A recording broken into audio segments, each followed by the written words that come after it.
איך זה שכל ראשי השירות, מה קורה כשאתם יוצאים החוצה מהשירות, שפתאום מביא אתכם למקום הזה שאתם אומרים, אנחנו בעד שתי מדינות, מה יש שם בחוץ שלא נמצא בפנים, או שזה יש את זה בפנים וזה יוצא החוצה, פשוט מתגלה כשאתם יוצאים החוצה? אני חושב שאתה עושה קצת הכללה בצורה של השאלה מה קורה לראשי שירות כשהם יוצאים החוצה במובן הזה. אבל התשובה, התוצאה היא אנשים שמצויים בתוך העיסה הזאת, חיים בה במשך הרבה מאוד שנים, רואים את הצדדים הכי איומים, הכי זוועתיים, הכי טרגיים במערכת הזאת, בסכסוך הישראלי-פלסטיני, מטיבים להבין זאת מכיוון שהם חוו את זה על בשרם. רק מי שהיה שם וראה שיש גם אוכלוסייה אחרת, שרוב רובה של האוכלוסייה הפלסטינית רוצה בהסדר. שרוב רובה של האוכלוסייה הפלסטינית זה אנשים שאפשר לקיים איתם חיים חברתיים, שאפשר לקיים איתם מערכת כלכלית, שאפשר בהחלט גם לדבר איתם בלבל של מערכת מדינית. מבינים בסופו של דבר שנידונה עלינו הישיבה באותו חלק של העולם שהקדוש ברוך הוא הביא אותנו אליו. ואם אנחנו לא נשנה את המציאות, הסבירות שהמציאות תשתנה מעצמה שואפת לאפס.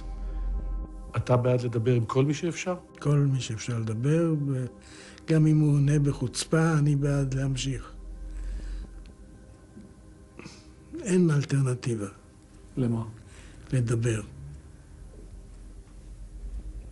כולל חמאס, ג'יהאד? כולל כל אחד, אמרתי כל אחד, אז זה כולל גם את אחמדינג'אד ומי ש...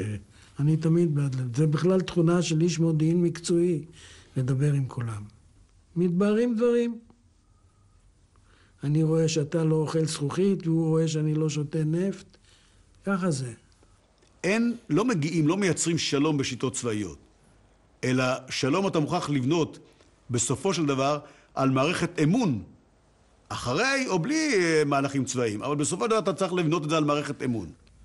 אני טוען שכאחד שמכיר את הפלסטינים היטב, לא צריכה להיות בעיה לייצר איתם מערכת יחסי אמון, אמיתית.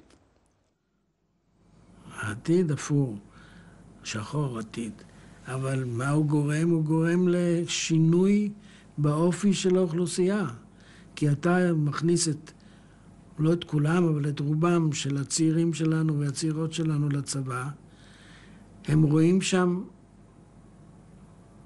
דבר והיפוכו. הם רואים מצד אחד שזה רוצה להיות צבא עממי, והיה חותר להיות כמו הנחל, ומצד שני צבא כיבוש אכזרי שדומה לגרמנים במלחמת העולם השנייה. דומה, לא זה. ואני לא מדבר על ההתנהגות שלהם כלפי היהודים, זה דבר יוצא דופן עם אספקטים משלו. אני מדבר על איך שהם התנהגו לפולנים ולבלגים ולהולנדים ולכל אלה, לצ'כים.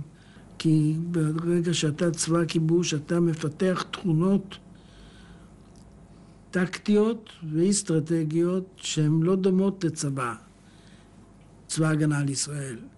הן דומות לצבא של כיבוש, עם כל הדברים השליליים המשתמעים מכך, כולל יצירת אווירת כיבוש שמצדיקה את עצמה בגלל זה שנהרגים גם יהודים. זו תכונה מאוד מאוד שלילית שרכשנו לעצמנו להיות, אני מפחד להגיד את המילים האלה, אז אני לא אגיד אותם. שהפכנו להיות אכזריים גם כלפי עצמנו, אבל בעיקר כלפי האוכלוסייה הנשלטת, בתירוץ של מלחמה בטרור.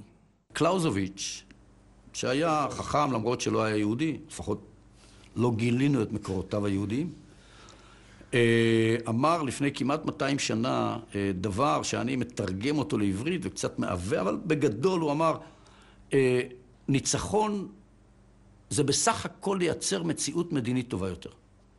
זה ניצחון. ניצחון לא בהכרח מכתיב לנו שצריכים לכבוש את עזה, או את רמאללה, או את שכם, או את חברון. אני חושב שהבן שלי, ששירת, לא יודע, 3 או 3.5 שנים בצנחנים, השתתף בכיבוש שכם לפחות 2-3. זה הביא לנו ניצחון? לדעתי לא. השאלה, האם זה קרב אותנו למצב מדיני טוב יותר? עכשיו, הטרגדיה של הדיון הציבורי הביטחוני הישראלי, שאנחנו לא מבינים שיש מצב מאוד מתסכל, שבו בכל קרב אנחנו מנצחים, אבל במלחמה אנחנו מפסידים.